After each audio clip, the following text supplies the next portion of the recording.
Salam sejahtera dan selamat bertemu lagi. Untuk hari ini saya mau menyentuh beberapa langkah penting yang perlu diambil supaya kamu mendapat keuntungan yang paling besar daripada emosi-emosi yang kamu alami. Ya, itu sebabnya saya panggil siri ini Untung Ada Emosi. Tetapi kamu hanya akan mengalami keuntungan dari setiap emosi jika kamu tahu cara memproses emosi-emosi yang dialami. Hakikatnya, hampir semua daripada kita tak pernah diajar bagaimana untuk memproses emosi kita. Dan apa yang kita belajar dan apa yang kita buat bila kita mengalami satu-satu emosi itu banyak kali ada kekurangan dan ada kesilapan. Jadi untuk pelajaran ini saya mau menerangkan 5 langkah yang perlu diambil. 5 langkah yang mesti dilakukan satu demi satu untuk memproses mana-mana emosi yang besar dan kuat yang sedang kamu alami untuk mengauk keuntungan yang paling besar daripada emosi itu. Oke, kalau sudah bersedia, ini ialah langkah yang pertama.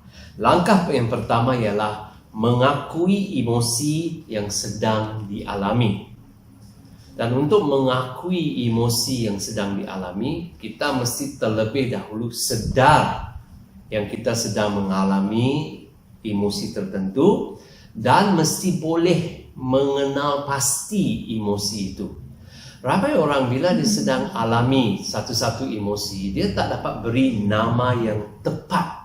Dia tak dapat labelkan emosi dia dengan betul. Jadi untuk pelajaran ini, katakan kita gunakan emosi marah. Jadi untuk mengakui emosi yang sedang dialami, perkara pertama ialah kenal pasti emosi itu. Jadi mungkin kamu menamakan atau melabelkan emosi kamu itu sebagai perasaan marah. Kedua, soalan yang perlu dijawab ialah bagaimana kamu tahu itu perasaan marah? Apakah tanda-tanda yang kamu pakai untuk menentukan yang perasaan itu ialah perasaan marah? Ya, sebab bagi setengah orang senang dia beri nama kepada emosi dia, tetapi bila ditanya mengapa kamu fikir emosi yang kamu alami itu perasaan marah, dia tak dapat jawab. Ya, dan saya yakin kamu pernah berasa marah, saya juga. Dan ada tanda-tanda yang khusus untuk dipakai sebagai bukti kita berasa marah. Ya, ramai orang bila dia berasa marah, pernafasan dia lebih cepat dan terganggu. Ada orang muka marah, ada orang dia gigit gigi dia, ada orang dia menarik nafas banyak-banyak. Ya, ada lain orang lain tandanya, tetapi saya yakin kamu ada bukti bahwa apa yang kamu alami ialah perasaan marah. Ketiga, dan ini yang menarik yang saya dapati ialah ramai orang bila dia merasa sesuatu, bila dia mengalami perasaan tertentu, dia suka mengaitkan emosi dia dengan identiti dia. Maksud saya gini, contohnya bila berasa marah, dia akan berkata, saya marah. Tapi itu salah. Dia bukan marah. Dia mungkin ialah John. Dia mungkin seorang suami. Tapi saya pasti dia bukan marah. Ya, bila kamu berkata, saya marah, maksudnya kamu berkata, diri kamu, identiti kamu ialah marah. Padahal marah itu ialah apa yang kamu rasa. Oleh itu, lebih sehat untuk kamu berkata, saya berasa marah. Saya sedang berasa marah. Ya, jauh beza daripada saya marah. Ya, kamu bukan marah, kamu hanya berasa marah. Oleh itu, perkara pertama yang saya perkenalkan, langkah pertama yang saya perkenalkan ialah awal-awal lagi Sedar kamu sedang mengalami perasaan tertentu. Akui bahwa perasaan itu sedang dialami. Berikan nama yang betul kepada perasaan itu. Pastikan bukti-bukti yang kamu pakai untuk meyakinkan kamu bahwa itulah perasaan yang dialami, bukti yang boleh dipakai. Dan akhir sekali, jangan samakan identiti kamu dengan perasaan kamu. Kamu hanya berasa marah, tapi kamu bukan marah. Ya, ini ialah langkah pertama. Bagi ramai orang, saya dapati bila ini pun dilakukan, dia sudah berasa lega. Dia sudah boleh nampak jalan yang harus dia ambil. Karena dia sekarang tahu apa yang dia sedang rasa. Oke. Langkah kedua. Setelah itu, ini pentingnya, elak reaksi serta-merta. Elak reaksi semula jadi. Ya, ramai orang bila dia marah contohnya, serta-merta ada perkara-perkara tertentu yang dia akan lakukan. Dia tak perlu berfikir apa yang saya harus lakukan. Dia tak perlu tanya orang lain, saya berasa marah sekarang, apakah yang harus saya lakukan? Setiap orang pada saat dia marah, dia akan lakukan sesuatu atau dia tergerak untuk bertindak dengan cara yang tertentu. Ini yang saya panggil reaksi semula jadi atau reaksi serta-merta. Tapi saya berani katakan, hampir semua reaksi semula jadi ialah tindakan yang salah, tindakan yang bahaya, dan tindakan yang tidak bijak. Mengapa saya katakan ini? Reaksi-reaksi serta-merta semula jadi ini sebenarnya dipelajari waktu kita kecil apabila kita melihat apa orang lain buat. Biasanya orang itu ialah bapa dan emak kita, atau orang dalam keluarga kita, atau orang yang di sekeliling kita. Jadi dengan menggunakan contoh marah, ya, ramai orang bila dia marah, dia akan menendang, dia akan menumbuk, dia akan meninggikan suara dan menjerit, dia akan baling barang. Tapi bila saya tanya mereka, siapa aja kamu buat ini bila marah? Ramai daripada mereka berkata, tidak tahu. Tidak juga orang ajar saya. Jadi kalau tak ada orang ajar kamu, kenapa ini ialah reaksi kamu? Dan saya dapati banyak kali bila ditanya, akhirnya mereka akan sedar. Reaksi semula jadi mereka ialah pembelajaran tidak sedar ketika kecil. Mereka menjerit kerana mak mereka selalu menjerit bila marah. Mereka lempar ini dan itu bila marah kerana bapa mereka selalu buat macam itu. Mereka tendang, tampar, pukul orang kerana uncle mereka bila marah macam itu. Dan sebagai anak kecil, 2 tahun, 3 tahun, 4 tahun, mereka memerhatikan ini. Dan secara tidak langsung mereka belajar bahawa bila marah, ini yang harus dibuat. Tanpa ditapis dan terus dimasuk. Jadi cabaran saya pada kamu yang melihat apa yang sedang saya katakan sekarang ialah perhatikan sekali lagi. Apakah reaksi-reaksi serta-merta atau semula jadi kamu bila kamu berasa marah, bila kamu berasa takut, bila kamu berasa sedih? Siapa yang ajar kamu melakukan tindakan-tindakan itu? Apakah mungkin kamu belajar ini secara tidak sedar bila memerhatikan ibu bapa kamu dan orang lain di sekeliling kamu sewaktu kamu kecil dahulu? Dan cabaran saya ialah, maukah kamu terus menggunakan reaksi-reaksi semula jadi ini? Adakah reaksi-reaksi semula jadi ini membantu kamu setakat ini? Bila marah, bila sedih, bila takut. Kalau tidak, berita baiknya ialah kamu boleh ubah. Kamu boleh tukar reaksi kamu. Kamu boleh pilih reaksi yang mau kamu buat bila merasai sesuatu. Kamu boleh pilih, mulai sekarang bila saya berasa marah, ini yang saya akan buat. Mulai sekarang bila saya merasa sedih, ini yang saya akan lakukan. Tapi sebelum memilih tindakan atau reaksi yang baik dan bijak, kamu terlebih dahulu perlu sedar apakah reaksi-reaksi kamu selama ini.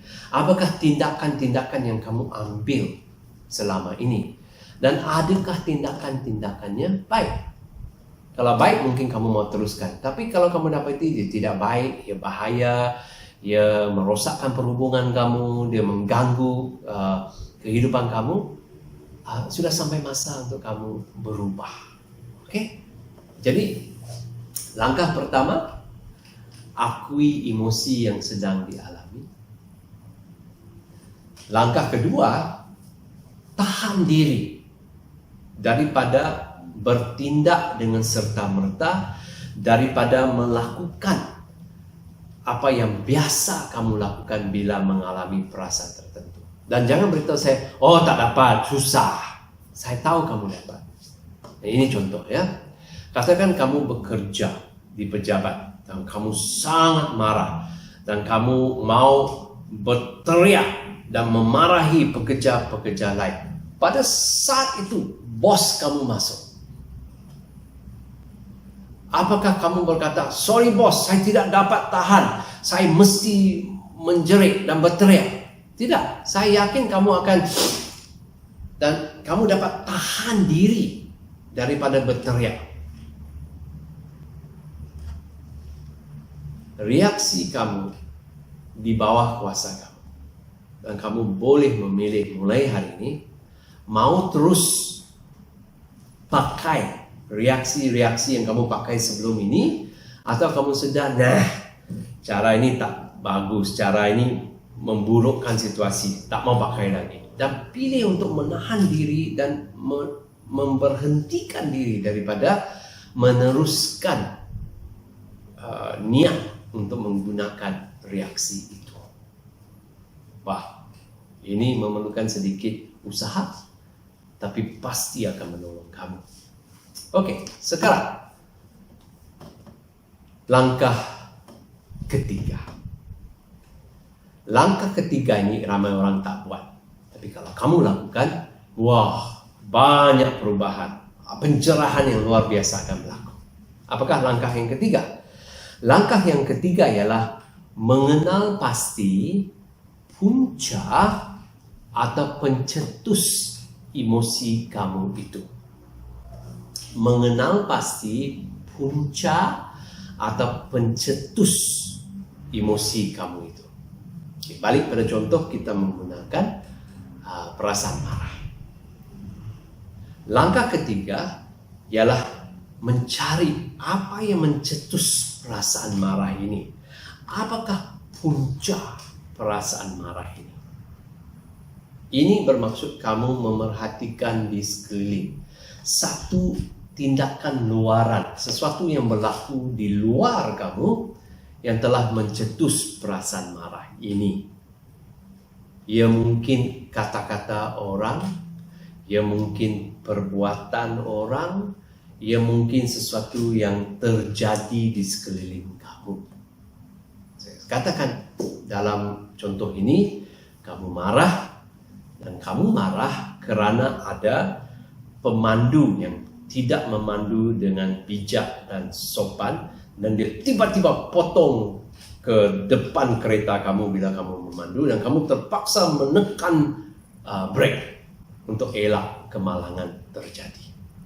Itu ialah apa yang berlaku di luar yang mencetus marah kamu. Tapi kalau hanya sebuah kereta maju ke depan tiba-tiba, pelik juga. Perbuatan itu boleh menghasilkan perasaan marah. Karena apa yang ramai orang tak sedar, tindakan luaran itu, perbuatan yang berlaku di depan mata itu bukan satu-satunya atau hanya itu saja yang mencetus perasaan. Ada satu lagi perkara juga yang berlaku. Apa yang kamu fikir sesudah atau ketika tindakan luaran itu berlaku. Jadi bila pemandu itu tiba-tiba potong dan masuk ke depan kereta kamu dan kamu terpaksa tekan brake, apa yang kamu fikir pada saat itu juga menyumbang kepada perasaan marah kamu. Jadi kalau apa yang kamu fikirkan ialah bodohnya pemandu ini, jahatnya pemandu ini, tak bergunalah pemandu ini, fikiran-fikiran seperti itu campur dengan perbuatan yang berlaku, tindakan yang berlaku, maka akan terhasil perasaan marah. Maka akan terhasil perasaan marah. Dan untuk setiap emosi yang kamu alami, sebenarnya dicetuskan oleh gabungan dua perkara. Sesuatu berlaku dan sesuatu difikirkan. Sesuatu berlaku, sesuatu difikirkan. Dan kedua-dua ini bila berlaku menghasilkan emosi yang kamu alami. Ya. Soalannya ialah mana satu boleh diubah? Sesuatu yang berlaku atau apa yang kamu fikir? Sesuatu yang berlaku atau apa yang kamu fikir? Dan saya rasa jawapannya jelas kan? Sebab sesuatu yang berlaku itu sudah berlaku. Kamu tak boleh ubah. Pemandu kereta yang bodoh itu sudah pun memandu ke depan kereta kamu. Tak boleh diubah. Tapi fikiran kamu tentang peristiwa itu, tentang pemandu itu boleh diubah. Dan kalau kamu berjaya tangkap apa yang kamu fikir dan perhatikan apa yang kamu fikir dan tanya, ini betulkah? Ini baikkah? Ini membantu saya mengurus emosi saya kah? Saya yakin kamu akan berkata tidak. Jadi saya cuba sedaya upaya sekarang contohnya untuk tidak lagi memilih berfikir seperti itu, seperti contoh yang saya berikan tadi. Jadi bila seorang itu memotong dengan tiba-tiba, memang saya berasa cemas, tapi saya kurang cepat berasa marah lagi. Kerana bila itu berlaku, apa yang saya pilih untuk fikir berubah. Sekarang saya pilih untuk berfikir begini, kesian betul dia. Tak tahu siapa yang ajar dia. Mungkin guru memandu dia bodoh betul. Jadi sekarang dia pun memandu macam orang bodoh. Atau saya berkata, satu lagi pemandu yang tak pandai. Banyak sekali pemandu tak pandai di jalan raya sekarang. Atau saya buat lawak dan kata, oh mungkin dia memandu begini sebab dia mau pergi ke tandas, dia tak tahan lagi. Dengan sengaja mengubah apa yang saya fikir, saya menghalang perasaan marah untuk timbul. Jadi saya beri cadangan dan cabaran ini kepada kamu juga. Mulai sekarang, bila ada emosi tertentu, bila kamu mengalami emosi tertentu, dan sudah akui, sudah tahan diri daripada reaksi semula jadi, ambil masa untuk berfikir, apakah yang telah terjadi, dan apakah yang saya fikir sehingga menimbulkan dan menghidupkan perasaan ini. Dan jika tidak mau meneruskan perasaan ini, ubah cara kamu berfikir. Dan perasaan kamu pun akan berubah. Oke, itu ialah langkah yang ketiga. Sekarang langkah yang keempat. Nah, langkah keempat lagilah tak ada orang buat atau jarang saya lihat orang buat.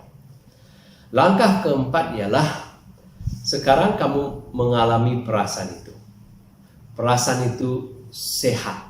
Perasaan itu patut kamu alami kerana apa yang telah berlaku dan kerana fikiran kamu yang saya harap fikiran yang betul, tanggapan yang betul.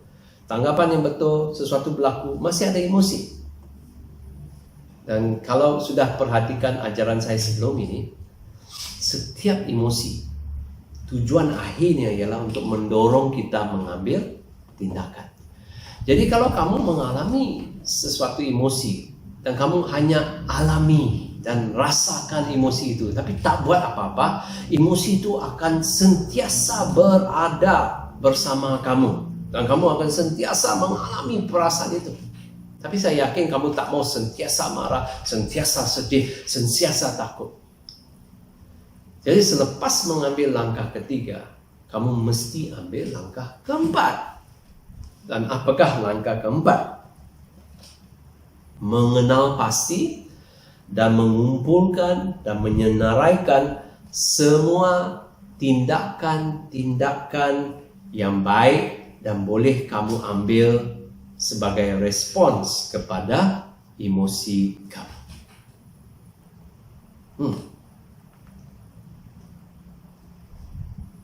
Atau dengan maksud lain, kamu cuba jawab soalan ini. Saya berasa marah. Saya tidak akan buat apa yang saya biasa buat bila marah. Saya sudah tahu punca perasaan marah saya. Dan sekarang kamu tanya soalan ini. Jadi, apakah tindakan-tindakan yang baik yang boleh saya ambil untuk respon kepada punca marah ini supaya situasi yang saya alami yang telah mencetus marah ini diselesaikan dan saya tidak perlu berasa marah lagi. Nah, dan kalau ambil sedikit masa dan berfikir, saya yakin 1, 2, 3, 4, 10 tindakan-tindakan yang mungkin boleh kamu ambil akan terhasil. So, apakah tindakan-tindakan yang boleh saya ambil bila seorang tiba-tiba potong di depan kereta saya dengan kasar, dengan tidak prihatin dan boleh mengakibatkan kemalangan berlaku? Apakah tindakan-tindakan yang boleh saya ambil? 1, saya boleh tekan brake dan menjerit kuat-kuat. Kedua, saya boleh ketawa. Ketiga, saya boleh tekan horn lama-lama. Keempat, saya boleh buat lawak. Kelima, saya boleh berdoa bagi pemandu di depan. Keenam, saya boleh berdoa pada Tuhan dan berkata, Tuhan, lindungilah. Atau saya boleh berkata, Tuhan, ajarlah pemandu ini. Atau saya boleh pilih untuk bersyukur. Tuhan, terima kasih kerana saya tak ada kemalangan. Saya berjaya tekan brake dengan cepat. Saya selamat. Jadi, dalam situasi ini, kamu ada banyak pilihan. Pilihlah satu yang baik, yang menguntungkan kamu, membantu kamu selesaikan isu itu dan hilangkan perasaan marah. Jadi apa yang saya pilih ialah untuk bersyukur. Saya pilih untuk bersyukur. Orang itu potong tiba-tiba, saya tekan brake, kemalangan tidak berlaku. Saya pilih untuk bertindak dengan berkata, haleluya, puji Tuhan. Terima kasih Tuhan kerana melindungi saya dan kereta ini. Terima kasih Tuhan, saya sempat tekan brake. Puji Tuhan, saya selamat. Dan kerana saya memilih tindakan itu, saya tak berasa marah lepas itu. Kenapa? Saya sudah bertindak sesuai dengan emosi yang timbul Saya telah memilih satu tindakan yang saya yakin menguntungkan saya dan saya melakukannya dan tada, habis. Saya selamat. Dan perasaan marah itu hilang dan saya berjaya dalam hidup, berjaya menjadi pemandu yang penuh hemah, berjaya menjadi seorang yang budi pekerti, berjaya untuk menenangkan diri dan meneruskan perjalanan tanpa apa masalah. Ya, oleh itu saya mau cadangkan kita, setiap kali ada emosi tertentu yang kamu rasa perlu diberi perhatian dan diurus dalam hidup kamu, langkah pertama, akui bahwa kamu ada emosi itu. Kedua, tahan diri daripada bertindak serta-merta menggunakan cara-cara yang kamu sebelum ini selalu pakai. Ketiga dan penting ialah ambil sedikit masa untuk mengenal pasti punca pencetus perasaan itu. Dan ingat, semua pencetus emosi ialah sesuatu yang berlaku dan sesuatu yang difikirkan. Dan kalau mau mendapatkan keuntungan yang hebat daripada emosi kamu, ubah apa yang kamu fikirkan. Langkah keempat ialah sedar dan dengan sengaja pilih satu tindakan. Dan memang ada banyak cara untuk bertindak, tapi pilih satu tindakan yang kamu rasa paling menguntungkan, paling sesuai, yang boleh kamu lakukan bila berasa marah, bila berasa sedih, bila sedang mengalami perasaan tertentu pada hari itu. Dan langkah kelima yang telah saya gabungkan tadi dengan langkah keempat ialah kamu mesti bertindak. Tindakan mesti diambil. Memilih untuk bersyukur tapi tidak bersyukur tak guna. Memilih untuk menangis selama 5 minit tapi kamu tak menangis selepas itu tak berguna. Memilih untuk berjumpa dengan bos kamu dan berkata, saya tidak akan melakukan kerja itu kerana ianya melanggar prinsip-prinsip moral saya. Tapi kemudian tak ketuk pintu bos dan jumpa dia dan cakap dengan dia, tak akan menghilangkan perasaan-perasaan yang kamu alami kerana tindakan tak diambil. Oleh itu, langkah kelima ialah bertindak. Buat sesuatu yang sesuai dengan emosi kamu yang telah kamu pilih dengan waras dan lakukannya. Ini sedikit sebanyak langkah-langkah yang boleh kamu ambil, sedikit sebanyak penerangan yang saya berikan, dan saya yakin kalau kamu membiasakan diri melakukan langkah 1, 2, 3, dan 4, setelah beberapa kali emosi yang sama dialami, kamu sudah biasa dan tak perlu berfikir lama dan merancang dan memilih tindakan. Kamu sudah biasa, kamu tahu tindakan yang sesuai, kamu tahu pencetusnya, kamu tahu fikirannya, kamu tahu apa yang harus dibuat, dan kamu membiasakan diri melakukannya. Maka setiap emosi bukan lagi gangguan, tapi setiap emosi hanya pencetus keuntungan, kejayaan dalam hidup kamu. Karena kamu sudah pandai mengurus emosi kamu melalui 5 langkah ini.